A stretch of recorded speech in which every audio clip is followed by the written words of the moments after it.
right, boys, welcome back to the Fighter's Eye podcast. It's Thursday, and I'm just now filming the prediction video. I'm sorry. I said I was going to do it on Sundays every week. I lied. I'm sorry. That's my fault. But today we are breaking down UFC Vegas, I think 111, I think. Bonfim versus Brown. Not that good of a card. UFC, bro, you put us through 2 weeks of bad cards for UFC 3, whatever it is, for the Makachev card. So that sucks, but thanks for the Makachev card. Anyway. I don't know why my battery saver just turned on, but it's okay. Anyway, sorry, this is a messy start. Anyway, we're gonna be breaking down the entire card, beginning to end, early prelims to main event. And yeah, let's get into it, because I want to go take a nap and I'm tired. So anyway, first fight, Zachary Reese versus Jackson McVeigh. Um, it was meant to be Jackson McVeigh versus Robert Valentine. Robert Valentine. I was gonna pick Robert Valentine. This is a closer fight. This is a very close fight. McVeigh is 0-1 in the UFC. His UFC debut, he got a really tough fight in Bruno Ferreira. He got absolutely cooked. Um, Zachary Reese, 9-2. He's had a couple UFC fights. I don't know why. I'm surprised he's still in the UFC. But he beat Julian Marquez in 20 seconds. 20-second KO is always impressive. He beat Jose Medina and Dusko Todorovic by decision. Not the best wins, and he ain't looked the best. And then his UFC losses, he got slam KO'd in his debut by Cody Brundage. That's not a good loss. And before that, he got his head pounded in round one by Azamat Bekuev. All right, loss. In his last fight at UFC Noche, it was a no contest to Sergirkis Dumas because he kicked him in the balls and Dumas couldn't stand up. So, yeah, no, Zachary Reese ain't the best. But I actually don't know who I'm gonna pick here. I did not think about this fight. Zachary, 56% of his wins come by KO, 22 by sub. So he's mostly a finisher for the most part. McVeigh, 50% of his wins come by KO, 50% of his wins come by submission. He has a 100% finish rate. I think I'm gonna regret this, but I'm gonna pick Jackson McVeigh by submission. Listen, man.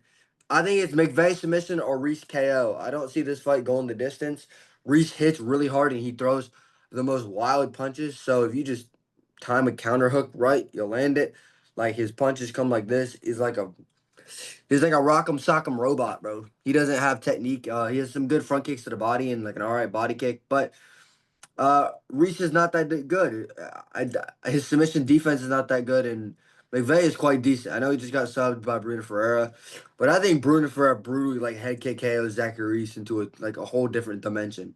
So yeah, I'm gonna pick McVeigh. Not too much to say on this one. McVeigh's boxing is pretty decent. He's younger by 5 years. They have the same height and same reach, so that is pretty even. Obviously, Zachary Reese has more experience in MMA, 10 fights, and McVeigh has 7 or 11 fights. Reese has. I'm bad with math. I'm sorry. But yeah, I'm gonna go McVeigh by submission round one or round two. I think round one could be a pretty fun round, but I think McVeigh will eventually crack him with a counter shot, drop him. Reese will try scrambling and he'll get caught in a guillotine. Something like that. Some just like slick submission. So yeah, give me Jackson McVeigh. Not too much to say. I think Zachary Reese just took the fight like last night or this morning, so that's cool, I guess. Next fight, this one should be decent. Miles Johns versus Daniel Marcos. I'm a big Miles Johns fan. I don't know why. I just like the way he fights. I think he's entertaining, and I think he's a chill dude. Love to interview Miles Johns. Sorry. You ever want to interview? You ever have time? Hit me up. I'd love to interview you. But he's fighting Daniel Marcos on short notice. Is this on short notice? I think it is. Jeez, we had a lot of pullouts on this card. Wait, it might not be. I think it is. I don't know. Yeah, I think it is. But Miles Johns coming off a loss to, I believe, John Matsumoto. I think this is the last one. It was. Call me crazy. Call me crazy. I think he beat John Matsumoto, bro. I might have to rewatch the fight. I might just be tripping. But I could have sworn I thought he won. Daniel Marcos coming off his first pro defeat against Montel Jackson, who fought who do you fight? Davison Figueiredo, his last one. So Miles Johns is or Jesus. Montel Jackson is decent. Funny enough, Miles Johns was supposed to fight last weekend. His fight got canceled. Daniel Marcos was supposed to fight Lima November 22nd. Lima pulled out, so they kind of just were like, both our fights fell apart. Let's just fight. So Miles John has had the longer training camp. Bro, what are the betting odds on this? I don't know. It doesn't show. Um, I'm gonna go.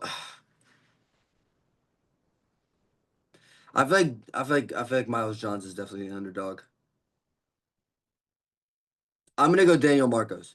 I want to go Miles Johns. If Miles Johns gets it done and I don't pick him, I'm gonna be upset. But I think Daniel Marcos just is more has better fight IQ. He has more weapons to use. Miles Johns came into the UFC and got like really early in his UFC career, got two brutal first round, or not first round, but got two brutal KOs with an overhand right. Yeah. And then he just started spamming it. Like he went 3-1 in his first four fights. His losses are Mauro Batista. He's ranked at like top seven of the division. John Castaneda, not the worst loss, I guess. Um, no contest to Dan Argueta. I don't remember what that was, but Dan Argueta is not that good. Felipe Lima, he's pretty decent, even though he just lost to Peyton Talbot. And John Matsumoto, who went life and death with Rob Font. So that's a pretty decent look too. And I think Miles Johns won that fight. It's call me crazy. I'll have to rewatch it. But yeah, I think Daniel Marcus is gonna get this close decision, 29-28 unanimous. I think he'll be able to shoot some front kicks to the body. I think the wrestling is actually pretty even. I think Daniel Marcos is wrestling a little overrated, and Miles Johns is a pretty stocky, physical dude. So in the clinch, Miles Johns might be able to hold him there, land some knees to the body, stomp the foot. Daniel Marcos is the same height as Miles Johns. I did not know that. I thought Daniel Marcos was like 5'11". He's 5'7". Jeez. Um, Marcos has an inch reach advantage. He's younger by a year and 1 month, so that's surprising. I thought he was younger than. I did not think he was 32, but anyway, yeah. Daniel Marcos is right outside that top 15 though. Like a win over Miles Johns, he could get another ranked opponent, someone like a Marlon Vera or a Marcus McGee or like I don't know who else is at the bottom of the division, but yeah. Anyway, yeah, I got Daniel Marcos. I think he can rip some front kicks to the body. I think Miles Johns has a power advantage. If he can cut off the cage, get Daniel Marcos back to the cage, I think he could land that overhand right and maybe knock him out because he has some good power in that overhand right. We've seen him stumble John Matsumoto with it, who has a really good chin because him and Rob Font had an absolute war. But yeah, I don't know. Um, Miles Johns has the longer training camp too because he was meant to fight last weekend, so he had an extra week for training camp. Marcos, his training camp is getting cut by a couple weeks because he wasn't supposed to fight till the 22nd, the Qatar card. So yeah, that does play in Miles Johns' favor. But I think Daniel Marcus has better footwork. I think he has better fight IQ. I think he's fought the better guys and has better wins. Like I rate a win over Adrian Yanez, even though I'd have to rewatch that because I'm pretty sure Yanez won in my opinion. But I rate a win over Adrian Yanez and a win over Davy Grant more than I rate a win over like the some of the people John Matsumoto's beat or not John Matsumoto, Miles Johns. Like I rate that more over a Douglas Silva Deontay win. I rate that a lot higher than a Cody Gibson and a Vince Morales win. So yeah, I gotta go. Daniel Marcos. I keep stuttering. I'm sorry. I gotta go. Daniel Marcos. I need to lock in. I'm gonna go Daniel Marcos by 29-28 decision. Should be a decent scrap though. Jeez, I'm sorry. I need to lock in. I'm trying to talk too fast. I need to calm down. Next fight. Tisha Pennington versus Denise Gomes. Decent fight for a female MMA fight. Thank Jesus we are not kicking off this card with female MMA. Dana, even if it's low level men, it's better than low level women. So thank you for that. Fucking hell. Past four fight nights have all started off with low level females. Anyway, Tisha Pennington, 15-7. She's a veteran in this. Like she's fought the who's who. Denise Gomes, an up and comer. She's taken her losses, but she's in the top 15. Um. Oh, she's the girl that just beat the hell out of Elise Reed. Yeah. Okay. I remember her now. Um. She has a win over Eduardo Mora. That's a decent win, honestly. KO'd Yasmin Yargeti in 20 seconds when she was like really decent. So that's good. Her losses are Loma Lumbini and Angela Hill. Not bad losses. She hasn't lost in over a year. Tisha Pennington, I believe, is coming off a win. I forget against who. Oh yeah, Luna Pajero and Carla Esparza. She's coming off 2 wins. So yeah, she's definitely back. Since her return, she's 2-1. So she definitely has some momentum. I'm gonna go Denise Gomes by decision.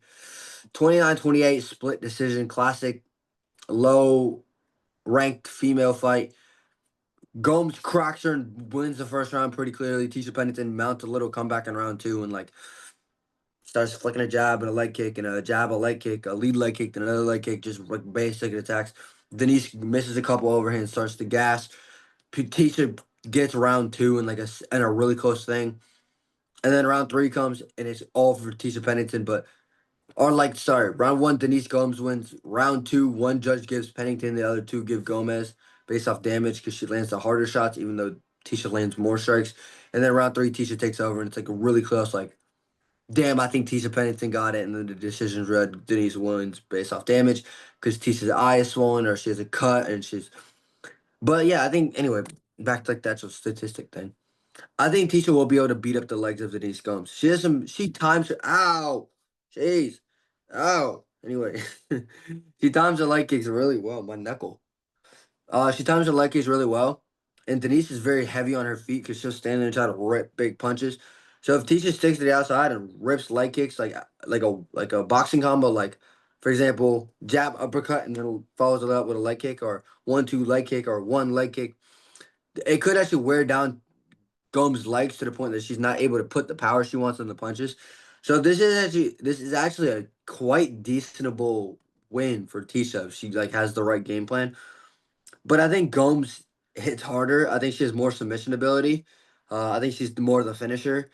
But like Pennington's fought so many good people. She's married to Raquel Pennington, who is a former UFC Women's Bantamweight champion. So I guess that's good training. But she's fought Carla Esparza. Jeez, sorry. Tabitha Ricci, Mackenzie Dern, who's now the UFC strawweight champion. Angela Hill, Sam Hughes, Marina Rodriguez, Zhang Wei Li, Joanna Jacek, Rose Namajunas, Michelle Watterson, Jessica Andrade. She's fought so Felice Hags. I don't know how to say her name. Paige Van Zandt. She's fought like literally so many good girls. And the records are, I mean, Denise has 11-3. Pennington's 15-7. She's the underdog. Denise is 11 years younger and is an inch taller and has a 2.5 inch advantage. Yeah, I gotta go Denise Gomes. I don't care for this. I mean, I actually don't mind this fight to be honest, but I think Denise just has the better upside. And I definitely think she does hit harder, so I think that's gonna play a major factor in this. So yeah, give me Denise Gomes because they value damage over like total strikes. Next fight, Josh Hockett versus Max Gimenez. I know nothing about either guys. The only thing I know is that Josh Hockett won his fight on the Contender Series and went on this whole out of pocket insane thing in the back on some microphone. So and he's undefeated. So I'll pick Josh Hockett. I don't really care how. I'll say by like knockout because he actually hits quite hard. Um, yeah, I don't even know what weight division this is at. I know nothing about this fight. It's okay though. Josh Hockett will win because he has. Oh, this is at heavyweight. Yeah, Josh Hockett will win by heavyweight or by knockout because he's faster and hits harder and he's more promotable. And I have no idea who this Max guy is. He looks pretty big, but Josh Hockett is pretty decent wrestling. I know he was like our amateur wrestling champion, so I think he'll win based off that. Don't care for this too much. And Josh Hockett keep being out of pocket. I think it's hilarious. I'm the same way, and hope you win, brother. Next fight. Myra Bueno Silva versus Jacqueline Cavalcanti. Another ranked female fight. I'm not against it. I'm gonna go Cavalcanti by a boring 30-27 decision. Listen, man, Cavalcanti is really good at kickboxing. She has beautiful kicks to the leg, beautiful step-in boxing combos, some good step-in knees. And Myra Bueno Silva's striking sucks. It's abysmal, dude. She cannot strike. And she's coming off like 3 losses. She fought Raquel Pennington for the vacant title. That's how cooked female MMA once was. She's 10-5 and 1. She's 10-5 and 1.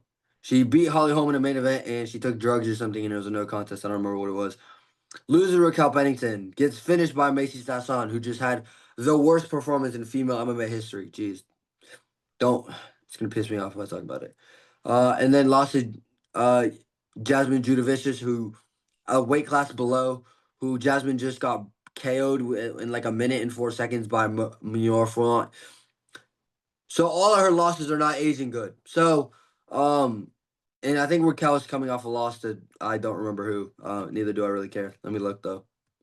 Oh, to Juliana Pena. Oh, she hasn't fought in over a year. Oh my lord, bro. Yeah, we're cooked. Anyway, I thought she won that though. To be fair, but anyway, who cares? She would have gotten cooked by Kayla Harrison. But yeah, I'm gonna pick Jacqueline Alcanti by a 30-27 decision. I think she'll be able to stick front kicks to the body.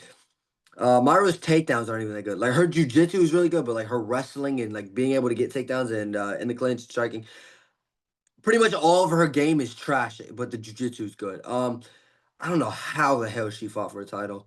Um, and now Holly Holm is fighting for a women's championship in like a world title in boxing. So yeah, weird situation here. I'm disappointed that I have to sit here for a Mayo Bueno Silva fight.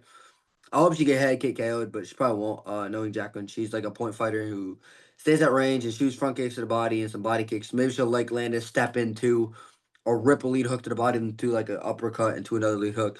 Like she actually lets her hands go. She's pretty decent and can bust up the nose of her opponent, but she doesn't really let her hands go. She's 9-1. Like she really doesn't have that much experience, but she's pretty damn good for striking. Yeah, she beat Julia Avila. It's an all right win. She beat Nora Cornoli. That's not a bad win. That's just quite all right for how little MMA experience she has.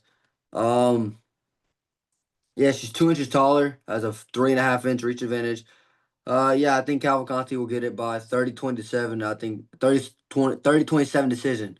I think she'll just whoop up Myra Bueno Silva in a point fighting fight, and that'll be that. So next fight, give me Jack one at Cavalcanti. I don't really care though. Next fight, Ricky Simone versus Hione Barcelos. Why is this not on the main card? Wait, what the hell? Take Matt Snell off the main card and put this in the main card. This is a banger fight. Boys, this is actually a really decent bantamweight fight. Give me Hione Barcelos, bro. I'm tired of not picking Hione. I picked Peyton Talbot. He whooped up Peyton Talbot. I bet money on Cody Garbrandt. He whooped up Cody Garbrandt.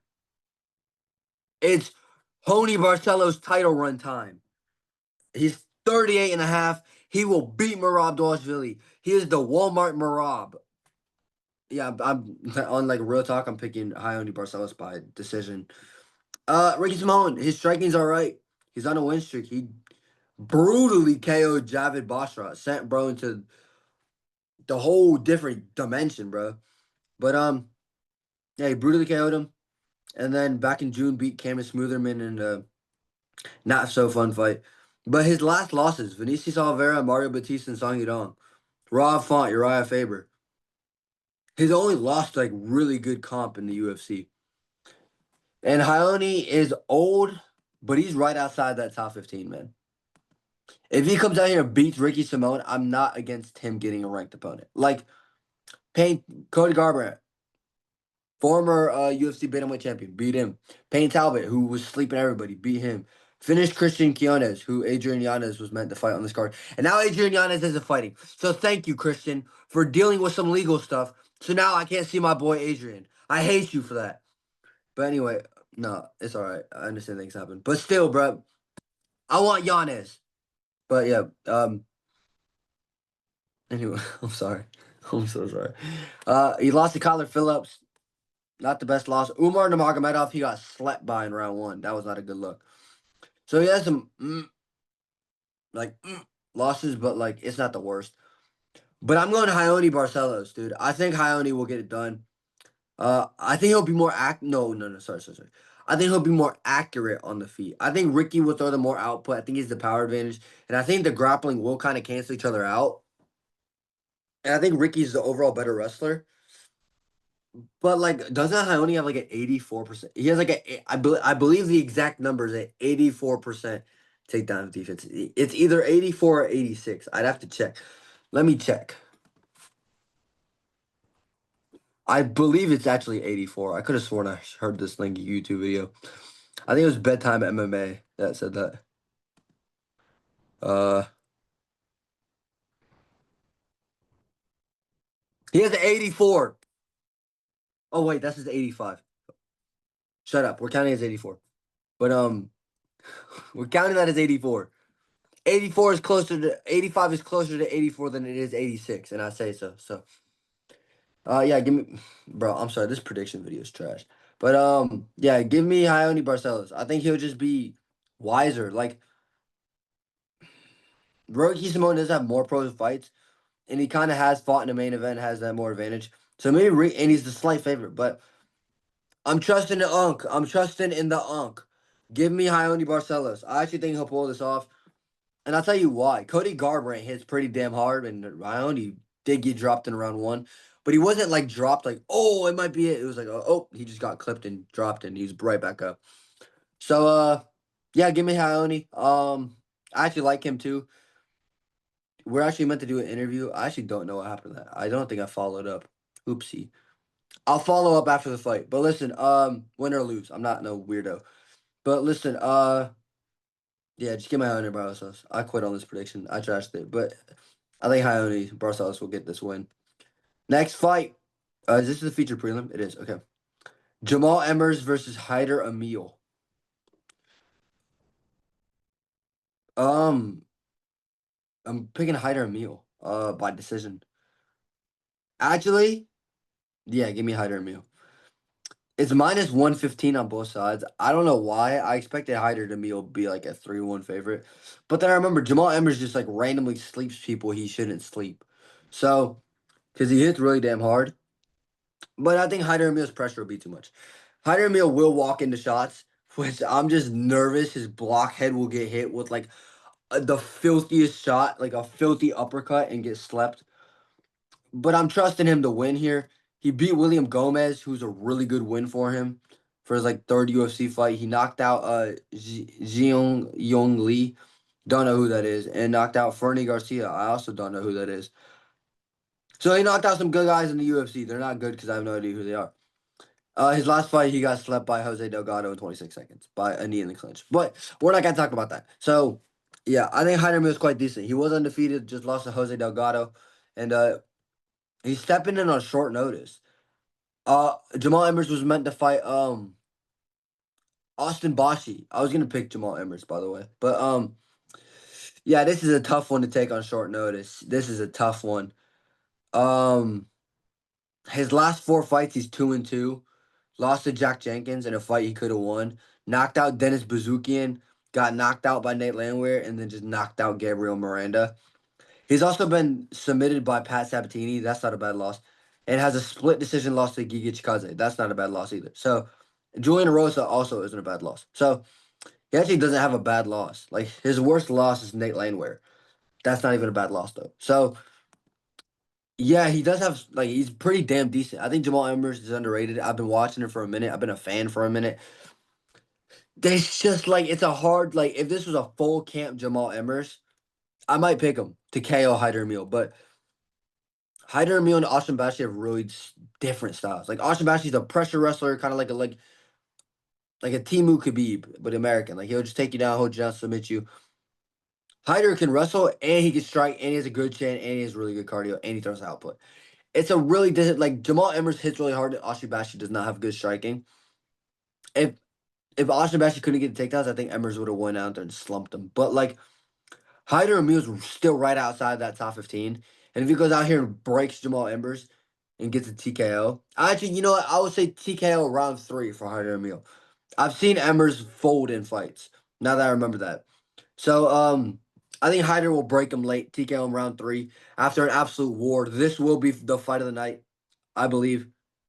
I think Jamal will crack him with some nice shots. I think Hyder walks very like tall, so Emmers could stick the jab, and when Hyder tries coming in, uppercut, lead hook, rip some filthy shots like that.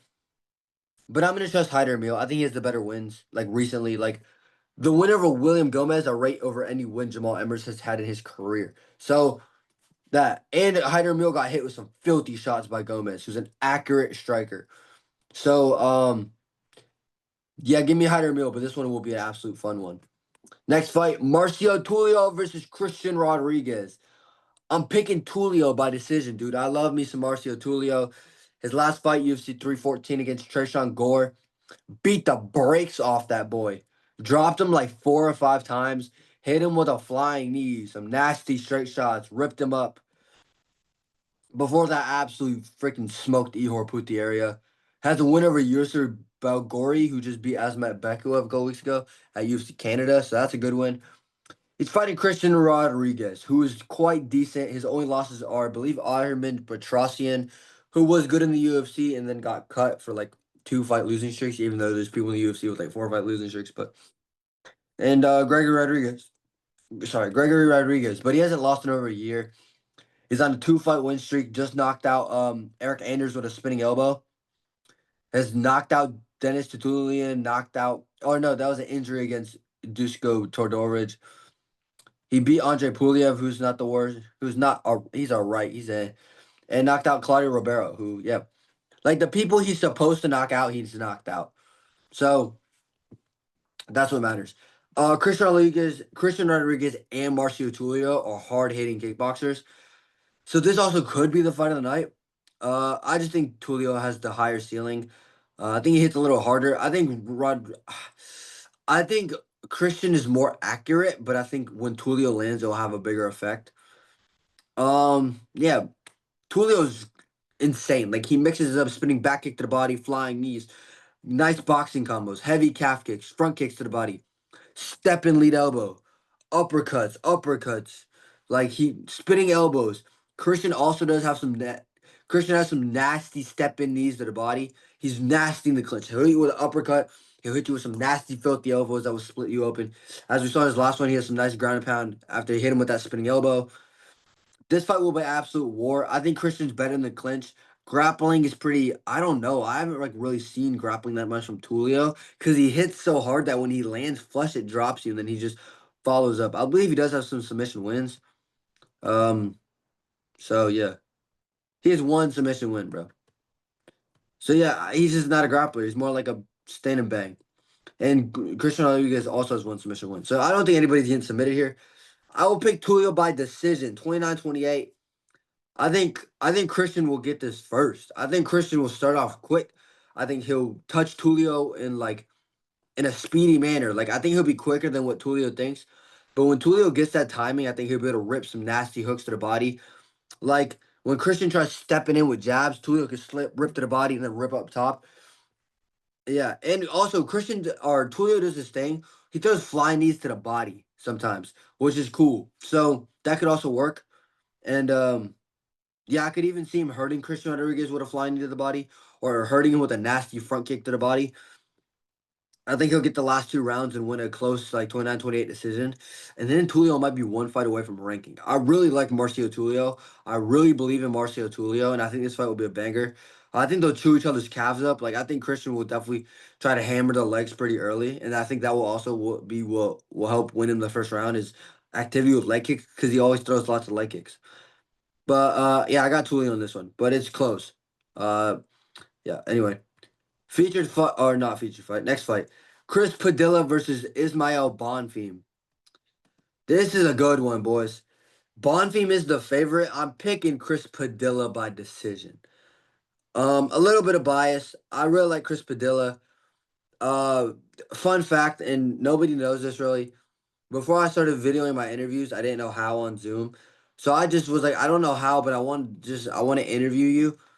He spent 2 hours, 2 straight hours on this interview with me, just talking about life, giving me advice, giving me boxing advice, life advice, interviewing advice, how to do, what to do, stay in school.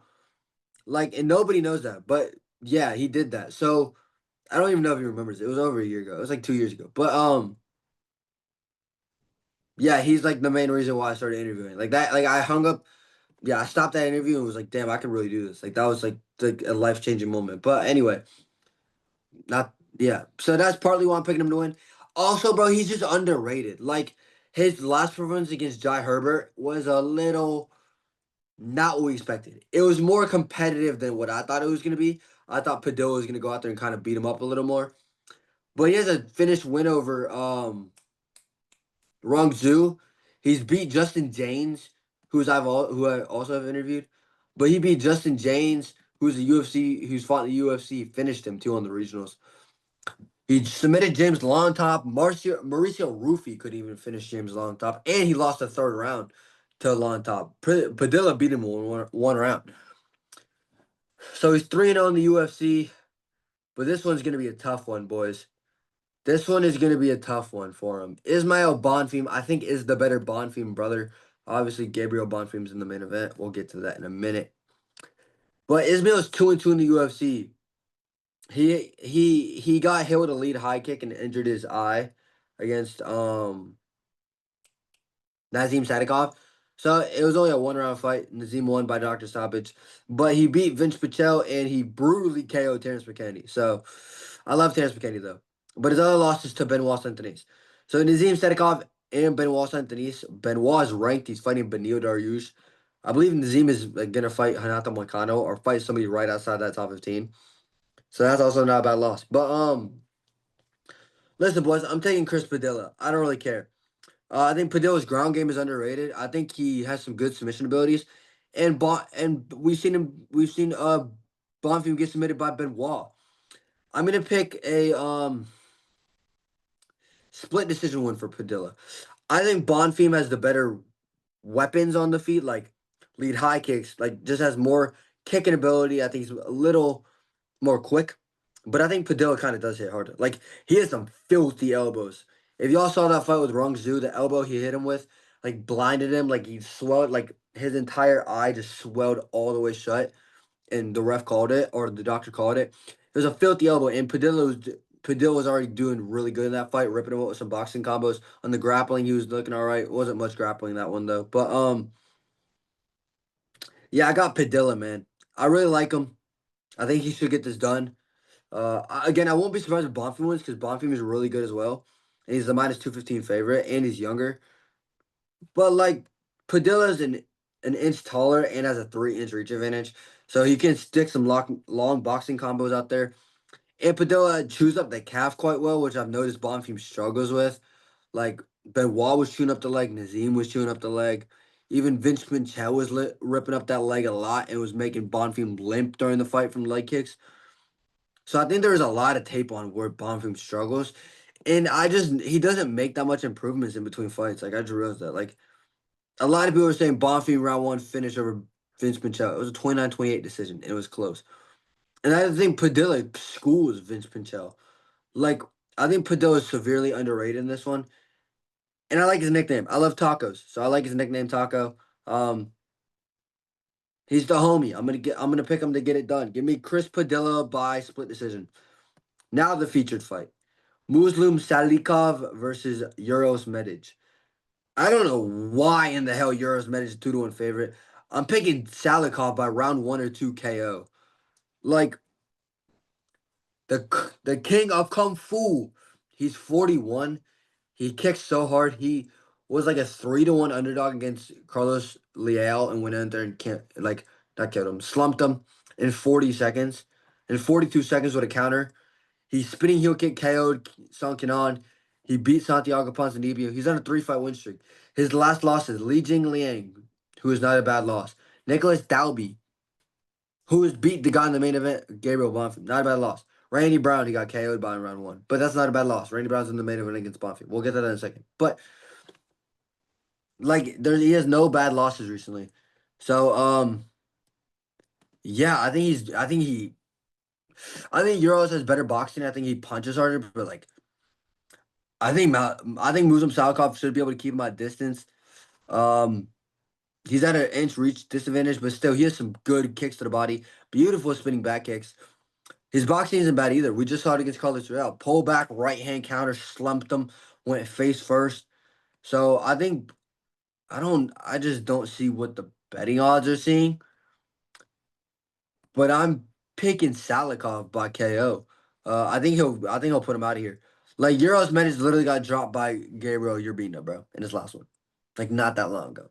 He got dropped and then he ended up KOing Euros, like ended up KOing Urbina like later in the round. Like it was only a 63-second fight, but Urbina basically went out there, dropped him right away, and then Euros came back and KO'd him like 30 seconds later. But his loss is Punahele Soriano by KO.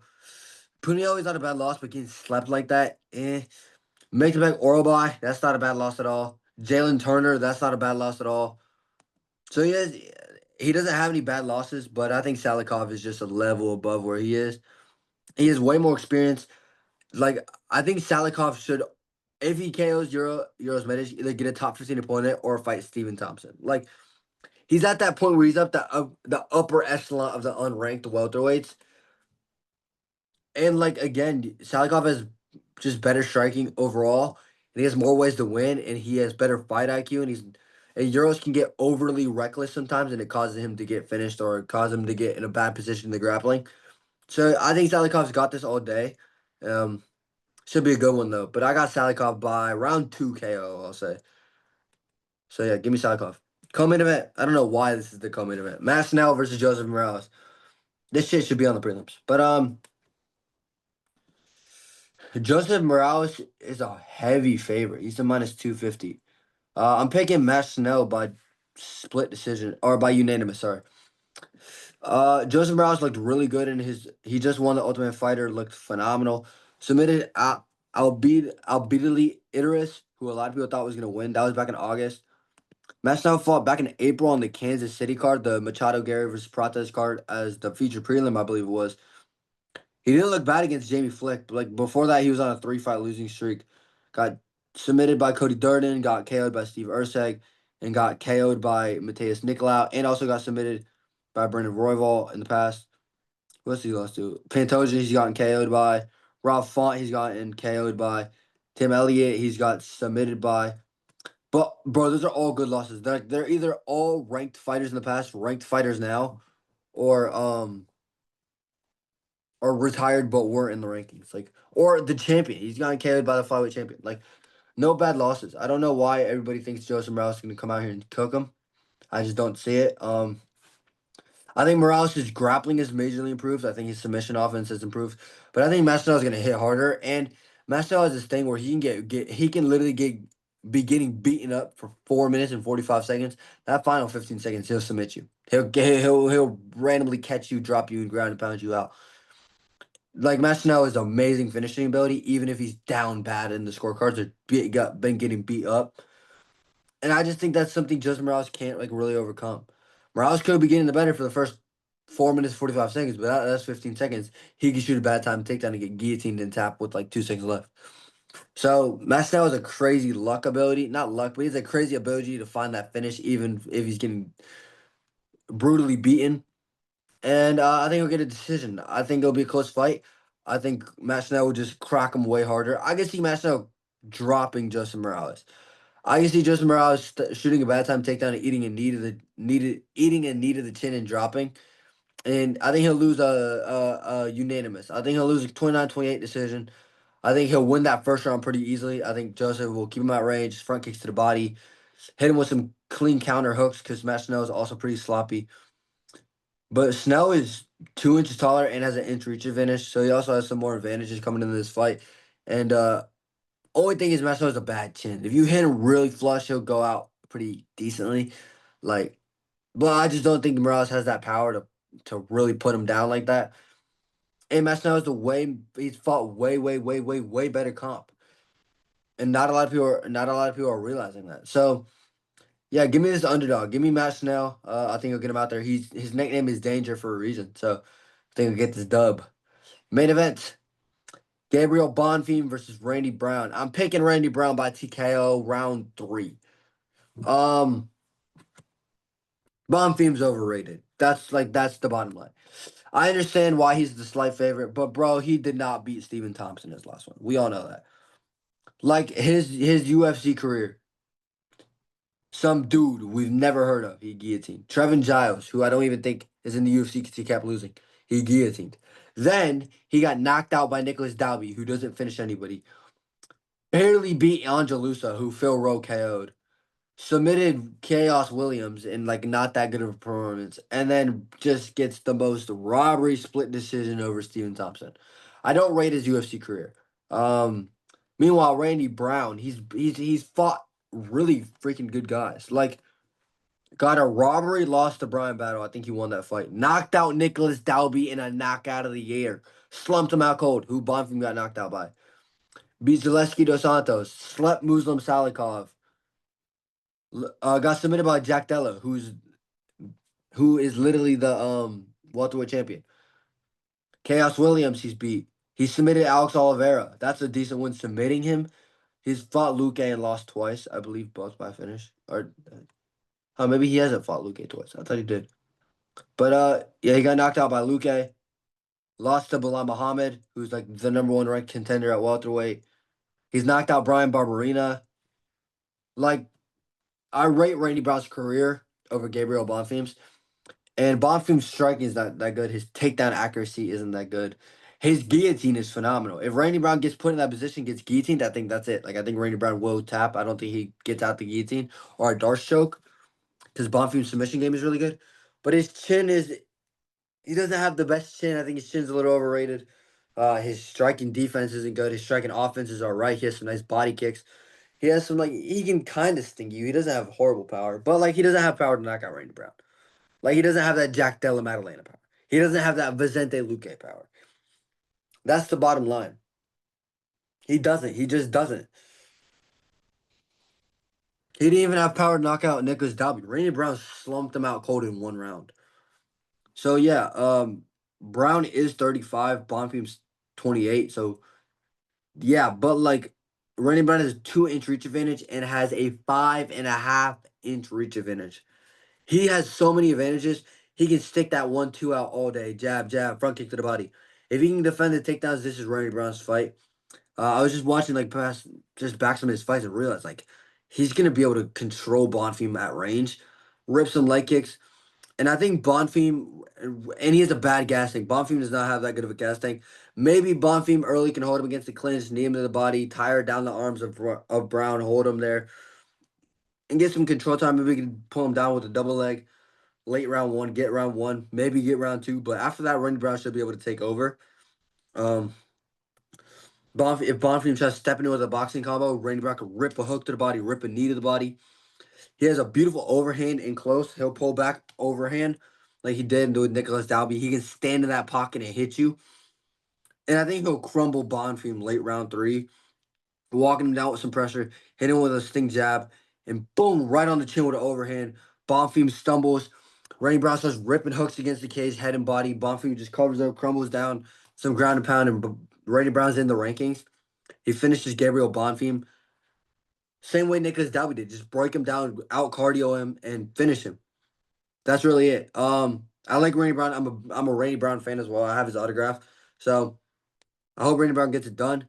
I think he'll get a late rounds 3 TKO on Gabriel Bonfim.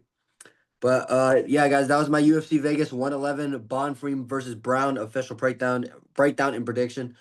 Sorry it wasn't the best. I'm out of breath. I'm tired. I want to go take a nap. But I appreciate y'all watching. Leave in the comments who y'all think is gonna win. And appreciate y'all watching, and I'll catch y'all next time. Peace.